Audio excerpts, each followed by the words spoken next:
अस्सलाम वालेकुम and a very warm welcome. सबसे पहले बहुत माजरत ताख़ीर के लिए, because of a technical situation we couldn't come in earlier.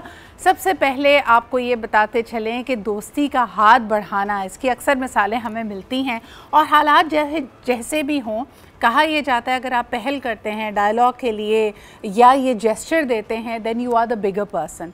लेकिन हाल ही में आपने देखा कि एशिया कप में इंडिया पाकिस्तान के मैच के बाद बनने वाली ये बड़ी कंट्रोवर्सी जिसमें हैंडशेक और मुसाफे से ज़्यादा जो इसके अंडरलाइन करंट्स थे और जिस तरह पहलगाम वाक़े की जिक्र किया जा रहा वंस अगेन वही शिद्दत पसंदी, वही जाहिरियत रवैयों में इसके ऊपर पाकिस्तान का ऑफकोर्स एक स्टैंड था। पाकिस्तान ने कहा कि जो नॉर्म्स ऑफ द स्पोर्ट हैं क्रिकेटिंग ग्राउंड के, उनको पामाल किया गया है। Pakistan of course was asking for the dismissal of the match referee Andy Pycroft और इसको आईसीसी ने मुस्तरद नहीं किया बल्कि कबूल कर लिया है। पाकिस्तान की इस मांग को, इस डिमांड को उन्होंने कबूल किया है, लेकिन अभी तक ये फैसला नहीं हो पाया। पीसीबी ने कंफर्म नहीं किया है कि क्या वो एशिया कप के मज़ीद मैचेस का हिस्सा बनेंगे या नहीं। ये बात इस कदर बढ़ी क्यों? I mean I was watching a lot of reviews about it. किसी ने ने कहा कि चलें मुसाफे की तरफ आप बात को ले तो गए, लेकिन क्या टीम की परफॉर्मेंस पे बात नहीं होनी चाहिए? What happened to Pakistan team? और अब आने वाले दिनों में क्या वाकई पाकिस्तान इस नहज पे है कि वो इस तरह की डिसीजंस ले सकता है, इस तरह का मॉरल हाई स्टैंड ले सकता है? The kind of cricket we watched in the 90s, उस वक्त भी इल्ज़ाम लगते थे, उस वक्त भी मैच फिक्सिंग की बातें की जाती थी, पैसे लेकर हारने का जिक्र किया जाता था, but right now it's a big question mark on performance. यानी आपके बीच में और दुनिया की बेहतरीन टीम्स के बीच में बहुत बड़ा डिफरेंस होता चला जा रहा है। और उसके बाद ये स्टांस लेना, यानी आप देखें पहली दफ़ा ऐसा हुआ कि इंडिया पाकिस्तान के मैच की टिकट्स भी उस तरह नहीं बिकी। जो हम अगर क्लेम करते हैं कि the two titans are coming together, it's become very lopsided. Pakistan की टीम बहुत ज़्यादा अनसर्टन हो गई है। And I say this as a Pakistani, it hurts me. और लोग कहेंगे कि जी हुब्बुल वतनी का मतलब ये नहीं है कि आप किसी की परफॉर्मेंस के ऊपर या किसी की जो कैपेबिलिटी है उस पर क्रिटिक ना करें। लेकिन आइए ज़रा इसको मज़ीद समझने की कोशिश करते हैं। क्या ये इल्ज़ाम देना, यानी पाकिस्तान का हमेशा से बहुत के ऊपर ये स्टांस रहता है कि जी इसमें तीसरी क़ुव्वतें मदाखलत करती हैं, इसमें छुपे हुए हाथ मौजूद हैं। आईसीसी में भारत का, इंडिया का जो असर व रसूख है वो किसी से ढका छुपा नहीं है। लेकिन क्या ये असर व रसूख आपकी परफॉर्मेंस के ऊपर सवाल नहीं उठाता? यानी आप ये तो बात छोड़ देना, मिडिल ऑर्डर, टॉप ऑर्डर आपकी बैटिंग का छोड़ें, जो आपके बैट्समैन थे वो कैचेस पकड़ रहे हैं और जो आपके बॉलर्स हैं वो रन बना रहे हैं। It was a complete chaos when we look at this particular match. So let's talk about that. हमारे साथ मौजूद हैं अकील अहमद साहब, सीनियर स्पोर्ट्स जर्नलिस्ट हैं। इसके अलावा नसीम राजपूत साहब भी मौजूद हैं, who is also a senior sports analyst. बहुत बहुत शुक्रिया आप दोनों की मौजूदगी का। सबसे पहले अगर अकील साहब आपसे ये सवाल करूँ, टीम की परफॉर्मेंस, क्या ऐसा नहीं है कि ये सारा जो हैंडशेक का मामला है ये एक तरह से हमें डिस्ट्रैक्ट करता है towards from the actual performance of our team and our players? Sidra, बिल्कुल आप दुरुस्त तो कह रही हैं, लेकिन ये भी एक बड़ा स्पोर्ट्समैन, जो स्पोर्ट्स होती है ना, वो स्पोर्ट्समैन स्पिरिट सिखाती है। बिल्कुल इसमें भारत ने हमेशा खेल के साथ खिलवाड़ किया है और हर मौका, कोई मौका पाकिस्तान दुश्मनी में वो जाने नहीं देते। आगे चलना चाहिए था, जिस तरह आपने खुद भी कहा है कि अगर कोई हाथ बढ़ाता है, पहल करता है, तो ये इसको ज़्यादा अच्छा पसंद किया जाता है कि इसने मार खाने के बावजूद भी जो है आगे बढ़े हैं और एक दूसरे के साथ रिलेशनशिप कायम की है। ये तो जहाँ तक बात है पाकिस्तान टीम की परफॉर्मेंस की, तो ये इस पर तो सवालात हमेशा ही उठते आए हैं, अभी भी उठ रहे हैं। और अब तो ख़ास तौर पर जो टीम की परफॉर्मेंस है या पाकिस्तान क्रिकेट को आप कह सकते हैं कि तबाही के धाने पर पहुंच चुकी है। अब आप 2024 का वर्ल्ड कप हुआ, उसमें न्यूयॉर्क में, उससे पहले डेल्स में आप एक बेबी टीम थी जो बनाई गई थी, अमेरिका जो क्योंकि होस्ट था, उससे बुरी तरह पिटे। फिर उसके बाद इंडिया के खिलाफ 120 रन का ना चेज कर सके। हालांकि उस टीम में जिस तरह बवेला मचाया जा रहा है कि बाबर आजम जो साबिक कप्तान है, साबिक कप्तान मोहम्मद रिजवान को ड्रॉप किया गया, वो भी उस टीम में थे। लेकिन बदकिस्मती ये है कि पाकिस्तान जो क्रिकेट है वो बिल्कुल आगे बढ़ने की बजाय जिस तरह इनको फैसिलिटेट किया जा रहा है, बड़े मुआवजे दिए जा रहे हैं, लेकिन खिलाड़ी जो हैं वो ऐसे लगता है कि जैसे वो पाकिस्तान के लिए नहीं अपने लिए खेलते हैं। और यही तबाही है। यही समझ लें कि आप पाकिस्तान क्रिकेट का जो ग्राफ है वो नीचे की तरफ जा रहा है। अब आप ये कह सकते हैं कि पाकिस्तान जो ए कैटेगरीज की टीम है, ऑस्ट्रेलिया, न्यूजीलैंड है, भारत है, और ख़ास तौर पर जो जनूबी अफ्रीका है, उसके पाई की टीम नहीं रही। कभी पाकिस्तान इनसे टक्कर लेता था और इनको जहां मौका मिलता था इनको हराता था। खेल है, खेल में हार जीत होती है, लेकिन जिस तरह ये अभी इस टीम से, इंडियन टीम भी इस वक्त उस तरह बड़ी टीम नहीं है, उसमें बड़े नाम नहीं है। विराट कोहली जो कि वर्ल्ड क्लास बैटर थे, उनका कप्तान रोहित शर्मा जो वन साइडेड मैच जितवा कर निकलते थे, वो भी नहीं थे। पाकिस्तान ने तीनों शोबों में, आप जिस तरह आपने खुद भी कहा है कि बॉलर्स ने जो है बैटिंग की है और बैट्समैनों ने जो है वो बॉलिंग की है, और फील्डिंग में भी इन्होंने कोई मेयारी फील्डिंग तो हमेशा ही हमारी रही है ना। बिल्कुल, तो आप बिल्कुल दुरुस्त कह रही हैं, डिक्लाइन आया हुआ है।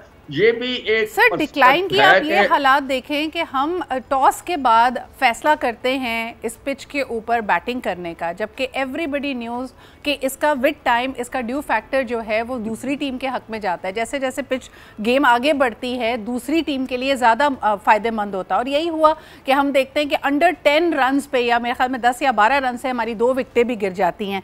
नसीम साहब, आपकी तरफ लेके आना चाहूँगी। मुझे बताइए ये उस्मान वाला वाला क्या सिनेरियो है? मोहसिन नकवी साहब ने जो इनको सस्पेंड किया है, बरतरफ किया है, इस मामले को आप कैसे देख रहे हैं? देखिए सिरा, हमें कुछ ना कुछ तो एक्शन लेना था। उस वक्त जब हैंडशेक कंट्रोवर्सी हुई थी तो कोई ना कोई स्टैंड तो लेना था, और जो उनका रीज़न बताया गया वो ये रीज़न था कि जिस वक्त पाइक्रॉफ्ट ने कहा था दोनों कप्तानों को, तो उसके बाद जाहिर सी बात है उन्होंने, सलमान ने जाके ड्रेसिंग रूम में भी बताया होगा, बड़ा देर से नोटिस लिया गया था जो हमारे डायरेक्टर क्रिकेट इंटरनेशनल हैं उस्मान वाला, और यही रीज़न बना था उनके सस्पेंड होने का। देखिए, जो कुछ भी इंडिया ने किया वो हम उनसे एक्सपेक्ट कर सकते हैं कि जो कुछ हमने 10 मई को किया, उसके बाद से ना तो उनकी कौम को हजम होके दे रहा था, ना उनके मीडिया को हजम होके दे रहा था, ना उनकी अपोजिशन को हजम होते दे रहा था। वो क्योंकि $170 मिलियन का मुआहदा जे शाह साहब जब ACC के, एशियन क्रिकेट काउंसिल के सरबराह थे, जो इस वक्त मोहसिन नकवी साहब है, वो उन्होंने किया था, और ये 2024 से 2031 तक का मुआहदा था जिसके तहत 4 एशिया कप होने थे। और उन मैचेस में जो यकीन दहानी कराई जाती है, जैसे मैं बात करूं सोनी स्पोर्ट्स नेटवर्क की जिसने ये राइट्स दिए, तो एक यकीन दहानी तो होती है कि 2 मैच तो आपको एशिया कप में पाकिस्तान इंडिया के मिलेंगे। और यही वजह है कि आप अगर दूसरा पूल देखें जहाँ बांग्लादेश, अफगानिस्तान, श्रीलंका एक साथ खेल रहे हैं, यहाँ पर पाकिस्तान और इंडिया दिखाई देते हैं, और इस चीज़ को यकीनी बनाने की कोशिश की जाती है कि बाकी 2 टीमें इमारात और ओमान को हरा के तो पाकिस्तान और इंडिया पहुंच जाएंगे ग्रुप स्टेज में जो सुपर 8 खेला जाएगा जी। तो ये चीज़ इंडियन टीम को लेकर आ गई, बिसाइड्स कि पाकिस्तान ने 6-0 किया, उन्होंने अपनी इज्जत को साइड में रखा, और जो उनके कमिटमेंट पैसों के थे वो पहुंच गए थे।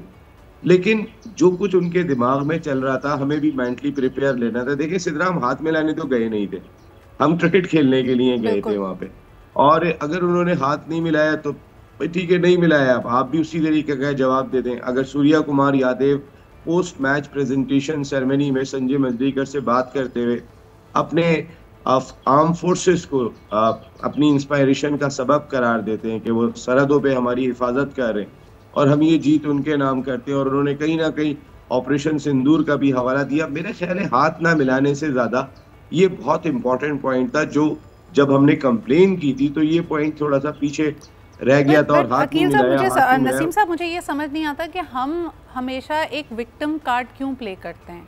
यानी अगर हमारा एक स्टांस है, देखें इंडिया, बहरहाल हम उनके मीडिया को बुरा भला कहते हैं, हम कहते हैं कि इंडिया एक फ़िज़ा पूरी दुनिया में बर्पा करता है, कभी हम उनकी डीप पॉकेट्स का जिक्र करते हैं। क्या हमारी अपनी स्ट्रैटेजी बहुत रिएक्टिव नहीं है? आपने खुद जैसे कहा कि ये एक्सपेक्ट किया जा सकता था, वो जहन बनाकर आए थे, it was not a spur of the moment, वो एक्सटेम्पोरेनियसली उन्होंने ये बातों का जिक्र नहीं किया था। नंबर 1, वो एक जहन बनाकर ये भी आए थे कि उन्होंने पाकिस्तान टीम को शिकस्त देनी है। कोई इनमें से जितने मुताहरिकात का भी हम बात कर रहे हैं, आपकी टीम की परफॉर्मेंस को नहीं, और बल्कि आपके अंदर तो और जोश होना चाहिए था। आपको पता होना चाहिए था कि आप मुल्क की एज ग्रीन शर्ट्स रहनुमाई कर रहे हैं। आपके ना सिर्फ क्रिकेट के शायकीन बल्कि पूरा मुल्क आपसे कुछ तवक्कुआत लगाए बैठा है। और दूसरा ये कि जाहिर सी बात है, history is always written by the victor. जो इंसान मैच जीतेगा, जो टीम जीतेगी, उसके पास टॉक टाइम ज़्यादा होगा ना, वो नैरेटिव सेट करता है। सो इस बात से कतई नज़र कि आप वहाँ पे क्या बोला जा रहा है, नंबर वन आपकी परफॉर्मेंस आती है। परफॉर्मेंस की बुनियाद पे आज मैं यही कहती हूँ, सिचुएशन बिल्कुल मुख्तलिफ होती है। अगर पाकिस्तान ने ये मैच जीता होता, फिर वो हैंडशेक करें ना करें हमें कोई फ़र्क नहीं पड़ता। क्या कहेंगे नसीम साहब? बिल्कुल आप सही बात कर रही हैं। अगर ये मैच जीत गए होते तो हमारी सेलिब्रेशन मुख्तलिफ होती कि देखें जी हमसे हाथ भी नहीं मिलाया था और हम मैच जीतने में कामयाब हो गए। बिल्कुल। लेकिन शायद मैं पर्सनली समझता हूं कि Salman Ali Agha post match press conference में या जो भी गुफ्तगू करते हैं वहां पर शायद ये बात नहीं करते कि जी हमने 6-0 कर दिया, आपके राफेल इतने सारे गिरा दिए, आप रोते फिर रहे हो और हमसे हाथ नहीं मिला रहे हो। शायद हम ये बात नहीं करते। अगर हम मैच जीत जाते तो शायद हमारे लिए क्योंकि ये देखिए रिएक्टिव है ना, वही वाली बात है कि नसीम साहब रिएक्टिव है। हम गुस्से में आके तिलमिलाकर जज्बाती होकर जवाब देते हैं, खेलते भी जज्बाती होकर हैं। एक ज़माने में आप कह रहे हैं कि T20 का इस फॉर्मेट के बेहतरीन खिलाड़ी आप हैं, लेकिन आपको यही नहीं समझ आ रहा कि आपने बैटिंग पहले करनी है या बॉलिंग पहले करनी है। फील्डिंग में कोई मार्का आप नहीं कर रहे, स्कोर आप नहीं बना पा रहे, चेज़ आप उनको दे नहीं पा रहे बड़ी। अकील साहब वापस आना चाहूँगी आपके पास। कई लोग इस वक्त सवाल उठा रहे हैं पीसीबी के पूरे एक सेटअप पर भी, यानी इसमें कई बातें होती हैं। आप क्या समझते हैं कि अब पाकिस्तान में, जैसे आपने ख़ुद भी इशारा किया कि हम Tier 1 क्रिकेट टीम्स में अब हमारा शुमार नहीं हो रहा, what can PCB do to pull up its socks? ये कोच बेहतर लाने की ज़रूरत है, टीम सिलेक्शन बेहतर होनी चाहिए, इनके मुआवज़ों को दोबारा कंसिडर करना चाहिए। जो आपने खुद कहा कि इंडिविजुअल खेल रहे हैं, टीम स्पिरिट नहीं है, उसके लिए क्या कर सकती है पीसीबी? देखिए, जो सबसे पहले तो पीसीबी को ना जो फैसले हैं ना क्रिकेट के हवाले से, मेरा ख्याल है कि उसके लिए उनको एक ऐसा थिंक टैंक बना देना चाहिए जो क्रिकेट के फैसले करें। ये माजी में भी हमने कबील अरसे से, मैं और नसीम राजपूत साहब जो हैं, ये क्रिकेट कवर कर रहे हैं और क्रिकेट के जो नशेबो फराज हमने देखे हैं और ख़ास तौर पर कई चेयरमैन हमने आते भी और जाते भी देखे हैं। लेकिन क्योंकि मोहसिन नकवी साहब जो कि इस वक्त पीसीबी के चेयरमैन भी हैं, इस वक्त लकीली वो एसीसी के भी सदर हैं और ख़ास तौर पर उनके पास एक बड़ी एक वजारत भी है, वजारत दाखिला भी, तो वो काफ़ी बिजी हैं। हम ये नहीं कह रहे, अगर उनके ऊपर गवर्नमेंट ने, वज़ीर आज़म ने उनके ऊपर एतमाद किया हुआ है तो उन्हें ठीक है चेयरमैन पीसीबी भी चलने दें, लेकिन एक क्रिकेट जो है ना वो पाकिस्तान को जोड़ती है, क्रिकेट पाकिस्तान को मुत्तहिद करती है। जब आप जीते हैं तो कश्मीर से लेकर कश्मीर तक जो है ना सेलिब्रेशन होती है। लेकिन और जब आप मेरा तजुर्बा आपके जितना तो नहीं है, लेकिन मैं इसमें एटलीस्ट ऑब्जर्वर के तौर पे ये कह सकती हूँ कि हम भी कभी किसी चेयरमैन से भी खुश नहीं होते, चाहे वो रमीज़ राजा साहब हो, चाहे नजम सेठी साहब हो। हम हर एक के बारे में कहते हैं कि भाई ये अपॉइंटेड हैं, इनमें वो सलाहियत नहीं है। अब आप क्या समझते हैं कि हर दफ़ा की ऐसी तनकीद करना भी जायज़ है? नहीं, हम तनकीद नहीं कर रहे हैं। मैं तो ये कह रहा हूँ कि जब टीम हारती है ना, पाकिस्तान जब हारेगा तो फिर तनकीद तो होगी, जब आप जीतेंगे तो फिर शादियाने बजते हैं। आपके जब न्यूज़ चैनल जो हैं वो एक एक घंटे की ट्रांसमिशन करते हैं, हर टीवी के ऊपर प्रोग्राम चल रहे होते हैं, तो फिर इनके कसीदे भी पढ़े जाते हैं, इसमें कोई शक नहीं है। मैं तो सिर्फ प्रॉब्लम ये है कि आपके पास इन्होंने कई तजर्बे किए हैं, मोहसिन नकवी साहब ने क्रिकेट की, इनकी नीयत पर मुझे शक नहीं है। इन्होंने वकार यूनुस को भी जिम्मेदारी दी, वहाँ पर हर खिलाड़ी को ना इन्होंने आजमाया है, मेंटोर्स बना दी है डोमेस्टिक में, उन्हें बड़े मुआवजे दिए गए। लेकिन कुछ फैसले या ये किस्मत के धनी नहीं है, या आप ये कह सकते हैं कि इनके वो जो मशवरे दे रहे हैं। एक और चीज़ मुझे जो नज़र आती है, ये आखिरी कमेंट मैं नसीम साहब से लेना चाहूँगी। नसीम साहब, एक और ऑब्जर्वेशन मेरी ये है कि हम जब जीतते हैं तो हम जैसे अभी अकील साहब भी कह रहे थे, शादियाने बजाते हैं, खुशी और जज्बात का हमारा कोई इंतहा नहीं रहती है, लोग बाहर सड़कों पे निकलते हैं, आतिशबाजी होती है, etcetera etcetera, but we never really go for excellence. अब हमारी अनफॉर्चुनेटली कौम का वतीरा, हम इतने क्राइसिस में रहे हैं कि हमें लगता है बाय हुक और बाय क्रुक जीत जाएं। हालांकि जो मैचेस हम जीतते भी हैं उसमें भी हमें बैठ के इवैल्यूएट करना चाहिए कि किसकी क्या परफॉर्मेंस रही, कौन सी स्ट्रैटेजी ने काम किया, कौन सी नहीं किया। But we are only focused on the bottom line कि बस किसी भी तरह जीत जाएं, तो उसमें हारने के चांसेस मुझे लगता है बढ़ जाते हैं। क्या कहेंगे आप?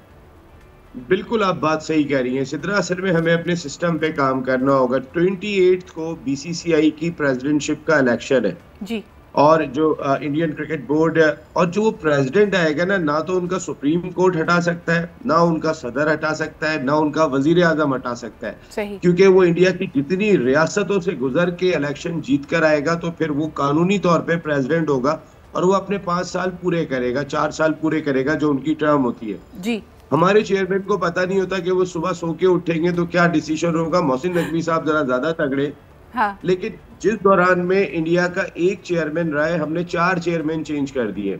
वो चेयरमैन अपनी टीम भी लेके आते हैं। अच्छा, वहां चेयरमैन को ये एहसास होता है कि अब मैं इतने साल हूं, अब मैंने डिलीवर करना है। बीसीसीआई ने अपने टैलेंट पे, अपनी क्रिकेट के ऊपर बहुत काम किया है, जो एक सच्चाई है उसको सबको कबूल करना चाहिए। सर देखिए, एक चीज जो वाज़ेह हो रही है कि आप जब तक एक्सेलेंस के लिए टारगेट नहीं करेंगे, उनका हर खिलाड़ी अपने आप में, जैसे अभी आप बात कर रहे थे ना कि भाई ये इंडिविजुअली खेलते, इंडिविजुअली भी अपने लिए जो स्टैंडर्ड्स रखते हैं कि हमें वर्ल्ड क्लास बनना है, उस तरह की जद्दोजहद, उस तरह का एक कमिटमेंट हमें अपने खिलाड़ियों में नजर नहीं आ रहा। जिस तरह अक्सर बात की जाती है कि जी बिरयानी पाए, सब कुछ चल रहा है, फिटनेस के ऊपर कोई ध्यान नहीं है। और दूसरी तरफ ये कि लॉन्जिटिविटी, इंस्टीट्यूशनलाइजेशन, इंस्टीट्यूशनल मेमोरी जब तक नहीं होगी, लीडरशिप को ये यकीन नहीं होगा कि उनको डिलीवर करना है, उनका एक सर्टेन टेन्योर है, things will not get better. लेकिन बहुत बहुत शुक्रिया अकील साहब और नसीम साहब का, सीनियर स्पोर्ट्स एनालिस्ट हमारे साथ मौजूद थे। उनकी भी जो मायूसी है वो बड़ी वाज़ेह है, लेकिन उम्मीद करते हैं चीज़ें बेहतरी की तरफ जाएंगी। लेते एक छोटा सा break, will be back with something that has been creating a lot of controversy और उसके हवाले से लोगों के बहुत सारे अभाम और सवालात हैं। So stay with us and we'll be tackling it.